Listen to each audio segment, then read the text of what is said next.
What's up, calculus students? Mr. Mester coming at you with a review of the first semester using our calculator. Now, I would love to use Desmos here because Desmos is easier to use and easier to manipulate, faster to get answers, but not allowed on the AP test yet. You guys are probably going to be one of the last couple years of students that uses a graphing calculator. And next year or a couple years after this year, we're going to be switching over to Desmos and things are going to be taken online. So let's enjoy this last year of archaic technology that works slowly. What's important to remember is that this is a calculus class, not a calculator class. So all of the concepts that we learned, we need to use in answering these questions. And our calculator might help us with final steps, but our knowledge, our concepts, our derivatives, our understanding of things, that comes first. All right, we'll start with a Unit 1 example. We got the intermediate value theorem is being applied to f on the closed interval from 10 to 12. Guarantees a solution to which of the following equations? Now you have to know the intermediate value theorem, or what are we even doing here? There's two theorems you need to know. The intermediate value theorem guarantees y's if your function is continuous between 2 points. Doesn't matter how they're connected, you'll have to pass through all the y's between the two y's for an x between the two x's. So for this question, all we actually have to do is graph this on this interval and look at the y that it starts and the y that it ends. You don't even have to graph. You could have just plugged in 10 and 12 into this original function. But I'm going to graph. Some things that'll help you. If you have a newer operating system, you could go alpha F1, bring up a fraction. The X button here, this is your variable button, your independent variable button. So it's easier than alpha X.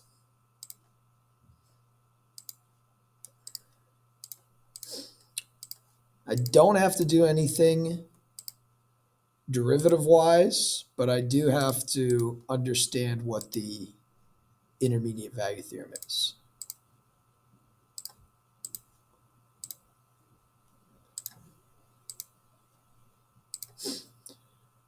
Most of you will press graph right after plugging things in, but we're focusing our attention on the interval from 10 to 12.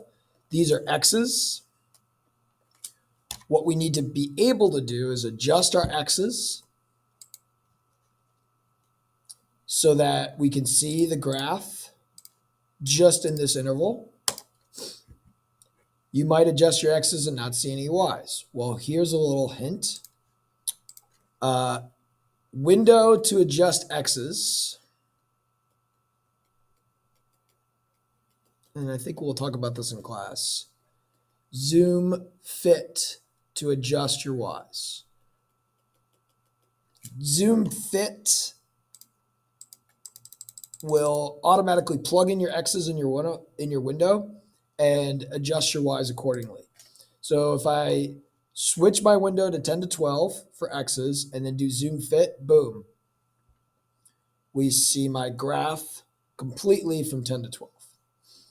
Now you press trace. Trace is a good button that doesn't allow you necessarily to go like left and right on the graph, though it does, but rather you press trace and type in values and you get the y values.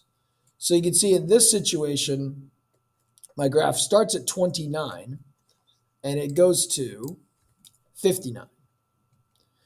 Intermediate value theorem guarantees to be an x for all of the y's between 29 and 59.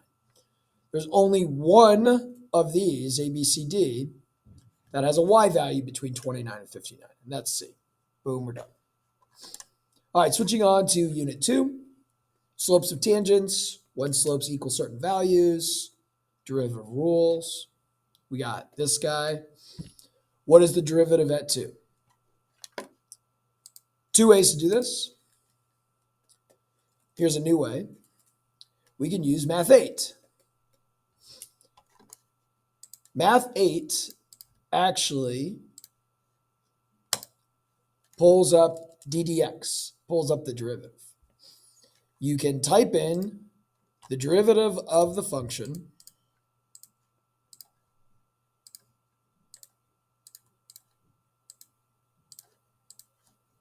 and then at x equals 2. It won't give you the tangent equation, but what the calculator does, and this is the first thing that we did when we talked about derivatives, is it combines a limit and a slope formula.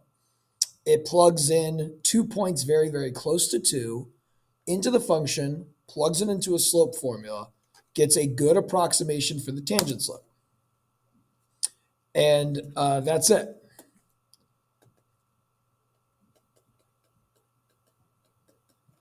Negative 1.044. The other way to do it, guys, is to actually take the derivative. I have to use Math 8 if I don't know how to take the derivative, or if I can't easily do it. Math 8 is always there. But this is nothing crazy. The derivative of e to the negative x using the chain rule is negative e to the negative x. The derivative of cosine x is negative sine x. The derivative of negative 1 is 0. Watch what happens if I plug in negative e to the second minus the sine of 2.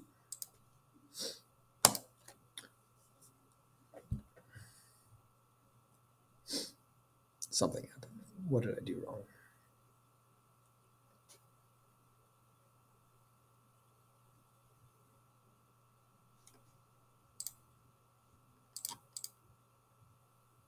Oh, no. Yes. Negative e to the negative second. Because it's negative e to the negative x. There we go. So, you might have multiple options. Don't just think your calculator has all the answers. In this case, it did. Really quickly, we like to have our answers rounded to 3 decimal places or truncated to 3 decimal places. I prefer truncated. All right, L. This is a great example of a question where it's like you can't forget your calculus concepts or else you have no idea what to do. The calculator is not going to help you unless you know how to set it up. The line L is tangent to the graph of y equals cos x at the point k cos k. K is between 0 and pi. For what value of k does line L pass through the origin? Okay. Really quickly, we have to understand the origin is the point 0, 0. Okay. What would a tangent equation look like? It's a y minus a y1 equals an m times an x minus x1. We're talking about this point k cos k. There's some point k cos k. Well, it's like, all right, cos k. Okay. What is my slope? Well, depends. My derivative is negative sine x. So my slopes will be determined by plugging in x values into negative sine x. Well, we're talking about plugging in k. So my slope is negative sine whatever k is. Now, it's not a number, and we like having numbers. We want numbers, but we're going to pretend like we plugged in k and we get a number. When this line needs to pass through the origin, this is an x and a y that we know.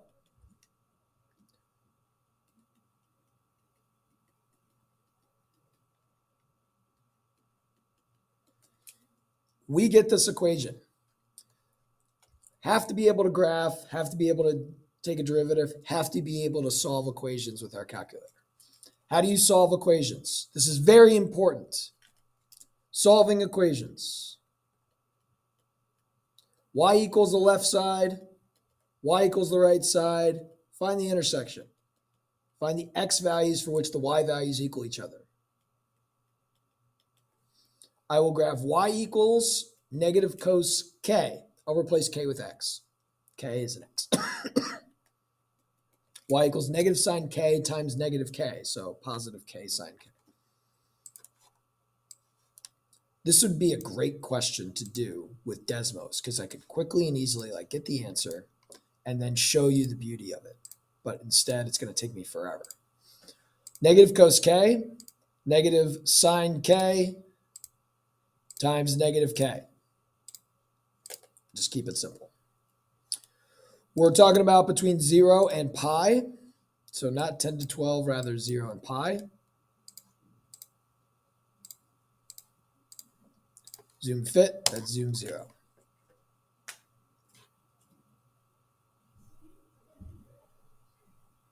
There's the left side, there's the right side. They're going to intersect right there.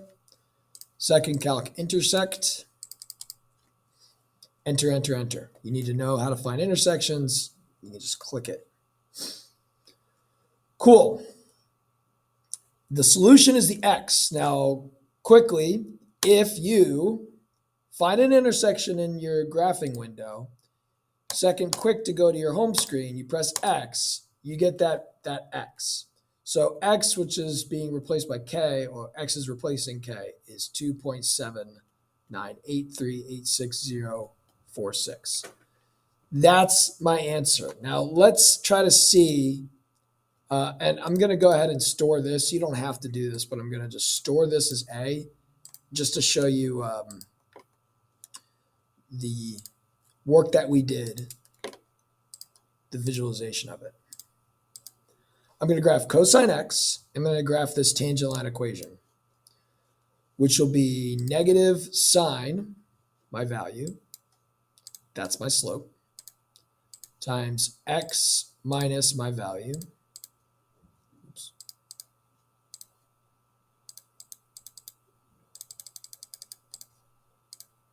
A lot of you are like, I have no idea how to do this problem. Plus, I'm going to add cos k to the other side. So plus cosine of my value. I will see the graph of cosine. I will see the graph of a tangent line. And the tangent line is going to pass through the origin. Let's go back to a zoom standard. I'll zoom in too, just so I can see it better.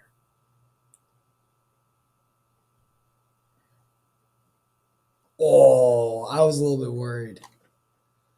Let's adjust my y's to be between -2 and 2. Why was I worried? Because here's the cosine graph. Here goes my tangent line, and I'm like, oh, it's going to miss. It's going to miss. It's going through the order, but bam, there it is. The tangent right there. This is beautiful. Passes through the origin. It'd be better on Desmos. How did I do that? I plugged in x1, y1. I thought about what the slope was going to be. I took the derivative, and I'm like, if I plug in k, that's my slope.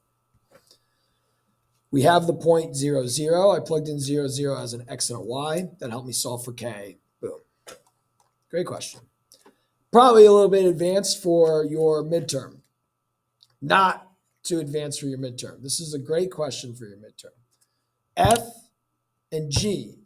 When do F and G have parallel tangent lines? Okay. Parallel tangent lines. The slopes are equal to each other. We could have done this. We did do this in Unit 2 without a calculator. What did we do? We took our slope equation and we say, when does it equal my other slope equation? It's kind of what we did with piecewise functions to ensure they are differentiable. Again, your calculator can only do the last step.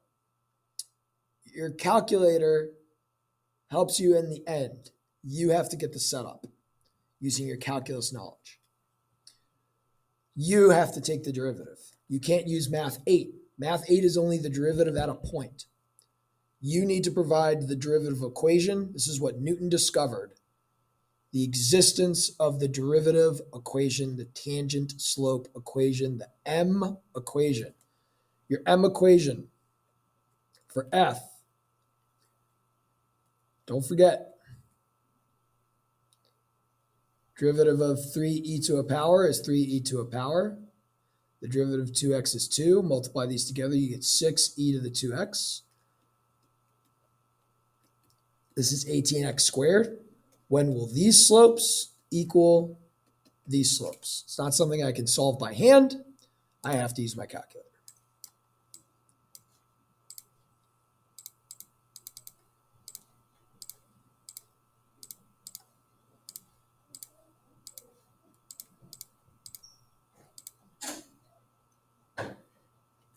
I'm making a homework video.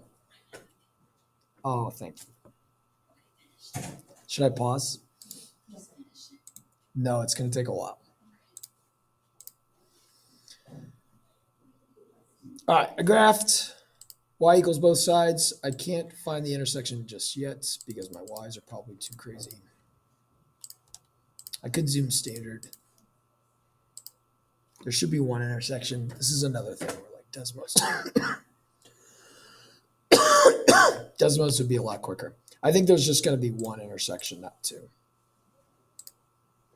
Because e to the x will grow faster than x squared. So they connect, but then the e to the x graph will end up on the inside for the rest of an eternity. X equals negative 0.39064. 3906 or 391. Why am I not listing the y coordinate? What's the y coordinate have to do? At this x coordinate, my slopes will equal 2.746. Okay, these are my slopes, 2.746. That's the y's of a derivative. Plug in x, the y's are m's. So the m's are 2.746. It occurs at x equals negative 0.390. Fuel consumption of a car in miles per gallon is modeled by this, where S is the speed of the car. This is more like second semester stuff where we start applying calculus to real world situations. If the car is traveling at 50 miles per hour and its speed is changing at a rate of 20 miles per hour squared, that's an acceleration. What is the rate at which its fuel consumption is changing?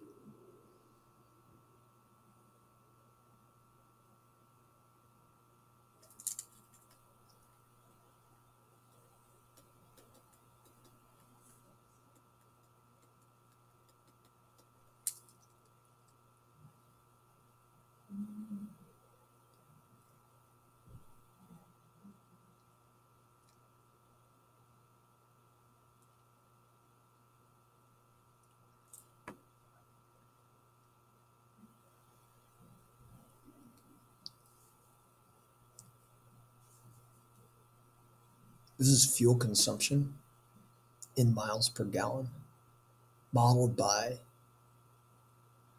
something with miles per hour.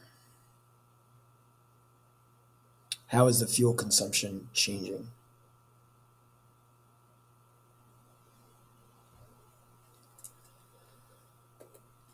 Okay. F is in miles per gallon.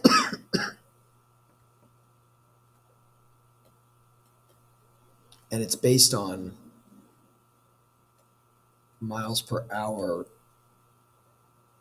probably times hours per gallon. If I take the derivative,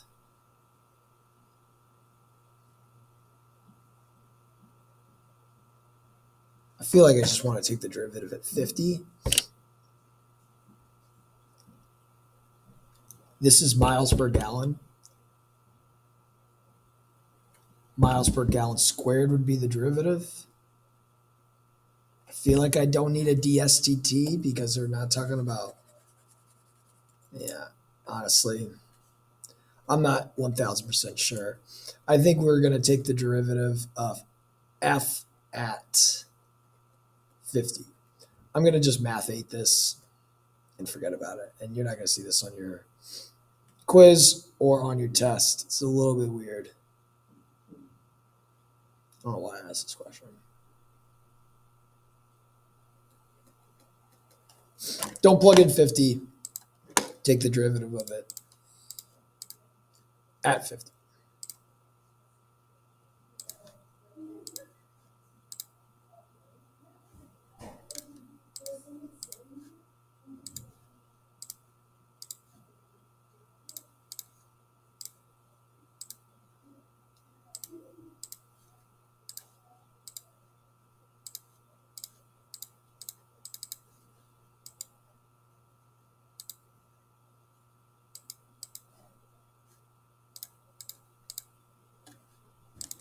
Yeah, I think it's that.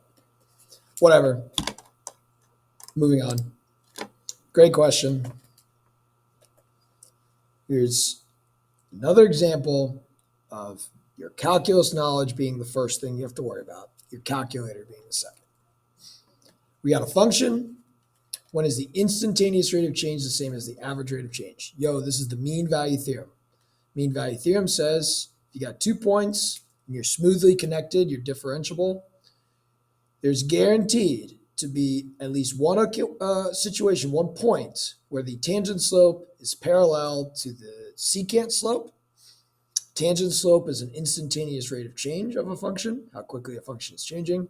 Secant slope is an average rate of change. If the lines are parallel, the slopes are equal to each other. So, to find an average rate of change, you need a secant slope, which is a slope formula. To find an instantaneous rate of change, you have a slope equation.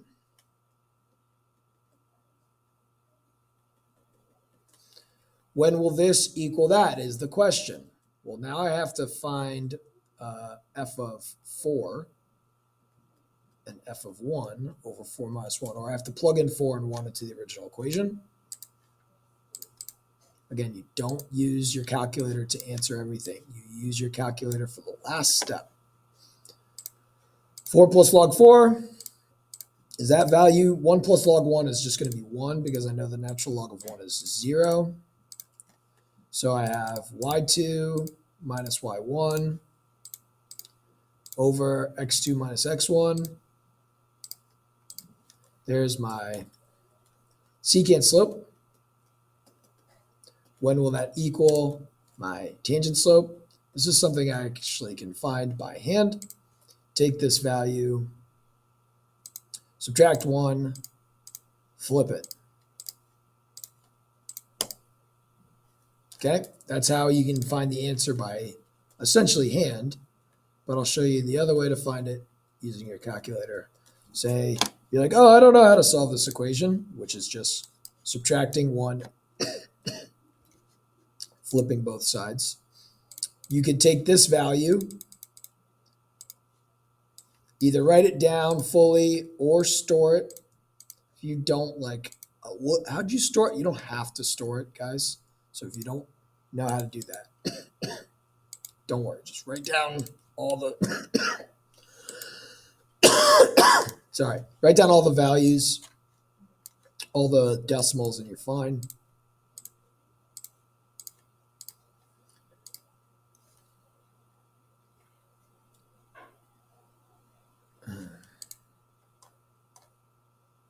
It's got to be between 1 and 4. What did I do wrong? What's A? It should be 1.46. Okay, I screwed up.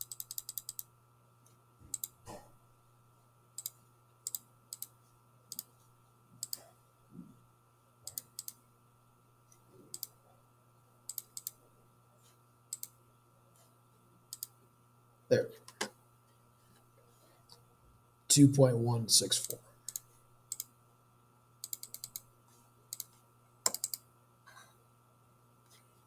There you go. All right.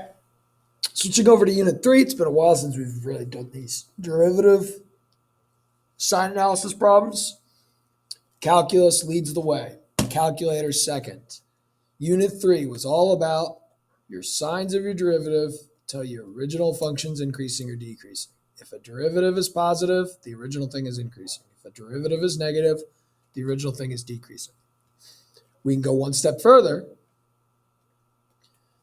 If f's derivative is increasing, that means its derivative, or f double prime, must be positive. If f's derivative is decreasing, that means its derivative, f double prime, must be negative. Then we realize that if derivatives are increasing, we must be curving with our original function. You got to have these in your brain. Okay? This will help us. This is the first derivative. You can't really tell, but that's an f prime. What intervals is f increasing? F will be increasing when f prime is positive. What am I given in this situation? The graph of f prime between 0 and 2. I will figure out not when f prime is going up, but when f prime has positive y values. So don't forget this. So many students got so tripped up. They get tripped up every year by these graph problems. You look from 0 to 2. You zoom fit. It's not when this graph is increasing. It's when this graph is positive. When this graph is positive, f prime is positive, f is increasing. It's not here. It's here. Now again, Desmos would be able to find these zeros really quickly. Two ways to find zeros. You can either second calc 0 and follow the steps, or I like to graph y equals 0. This takes so long comparatively. This just takes so long comparatively. Okay, we get 1 because the sign of 0 is 0.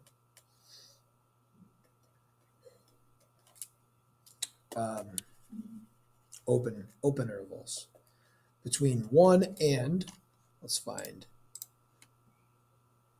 the other 0 over here.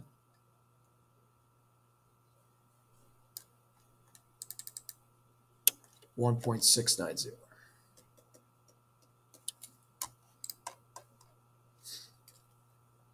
How many points of inflection? Yo, this is supposed to be f prime. My bad. The derivative of the function f is given. Okay. We are given f prime, but we're asked about points of inflection. F has points of inflection when its concavity changes. That's when the derivative changes directions, or when the second derivative changes sign. I have the derivative. That's the derivative. I'm looking for when the derivative changes directions, or when it has a max or a min. So I'm going to graph the derivative. I'm not looking for when its inflection changes. I'm looking for when its direction changes. We're talking about -2 to 2. I'm going to go -2 to 2, and I'm going to go zoom fit.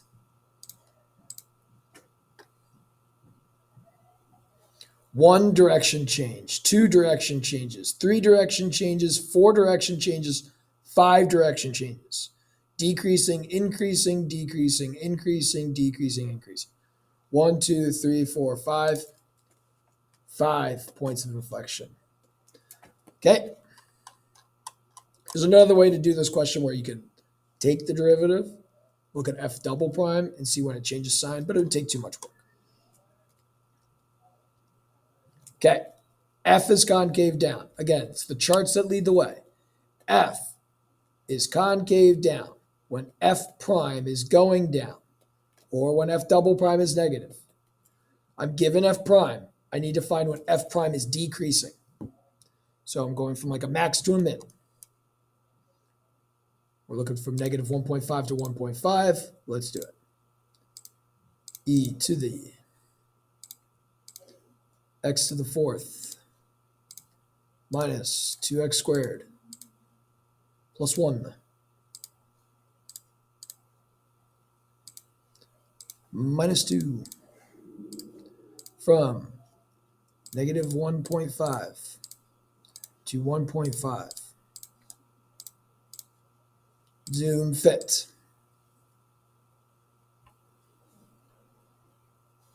Okay, from negative 1.5 to here, and from 0 to here. I need to find the minimum. Pop all the way over here to the left. Left of the min, enter. Right of the min, enter. Find the min. Boom, negative 1. Your calculator is just approximating, so if you get a decimal very, very close to a whole number, assume it's the whole number. If you get e to the negative 15th, that's like times 10 to the negative 15th. Assume that's 0. All right, so my first interval is negative 1.5 to negative 1. My second interval, watch this. Let's find the max. I bet you I'm going to get an e to the negative blah, blah, blah, blah, blah.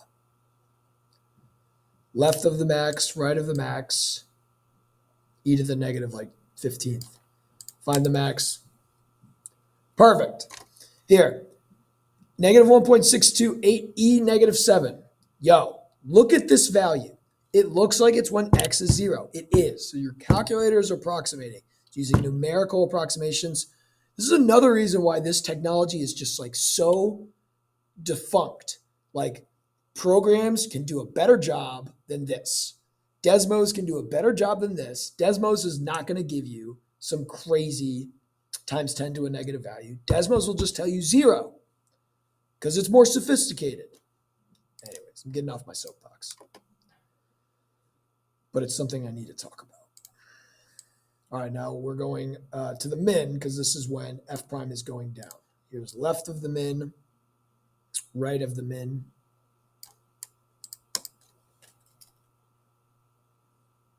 Yeah, man, it's like 0 to 1. Great.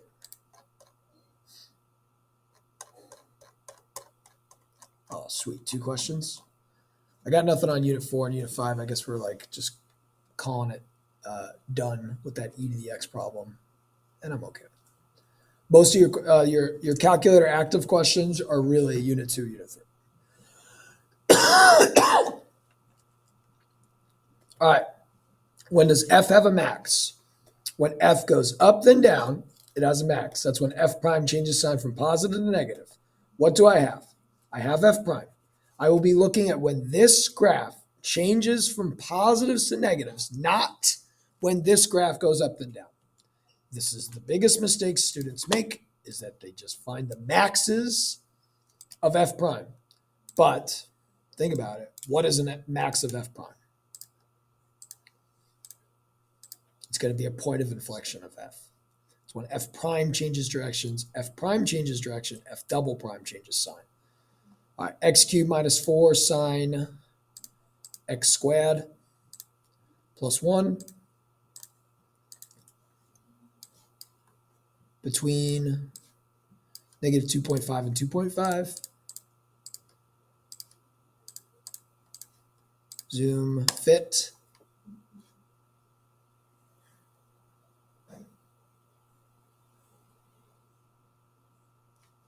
Right there, when we change signs from positives to negatives. Now, if you want to, you can adjust your y's. You're not really caring about the entire graph. You're really just caring about when it changes direction from positives, not changes direction, when it changes signs from positives to negatives. This is when f prime is positive. This is when f prime is negative. This is when f prime changes signs from positives to negatives. Second calc intersect, pop over there. Enter, enter, enter. 0.542.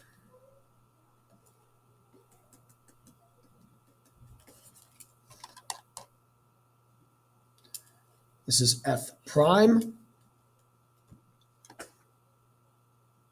Let's graph it. Finish off this homework video. I didn't give you any f double primes. Probably should have, but you had it in your notes.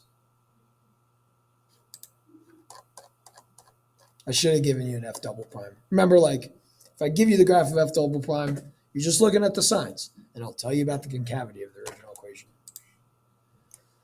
All right, sine x squared between 0.4 and 2.4. Let's zoom fit, because I don't know what we're going to look at. Okay. F has a relative max on the interval from 0.4 to 2.4. Relative max means F prime, F goes up and down, which means F prime changes signs from positive to negative. Here's F prime. This is where F prime changes sign from positive values to negative values. That is the location of a relative max. That is correct. F has a relative min. F as a relative min would occur when F goes down and up. Yo, stay out of trouble. That's when F prime changes signs from negatives to positives. F prime changes signs from negatives to positives. No, it doesn't. You're like, oh, there it is. No. That's a min of F prime. That's not a min of F. A min of F prime is a point of inflection. Don't memorize this. Just understand it. Understand your charts. I know some of you are like, I've never gotten this, and this is so frustrating. I don't know what to tell you. Like, embrace the charts, not the process. This does not happen. This is false. F has 2 points of inflection. Where are you going to have a point of inflection? When your concavity or curvature changes. Up, down, down, up.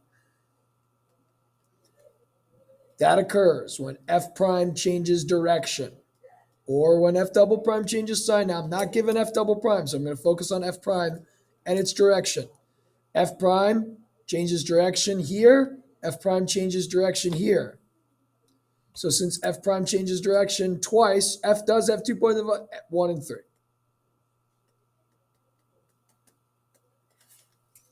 Are true. Don't forget about if you're given F double prime.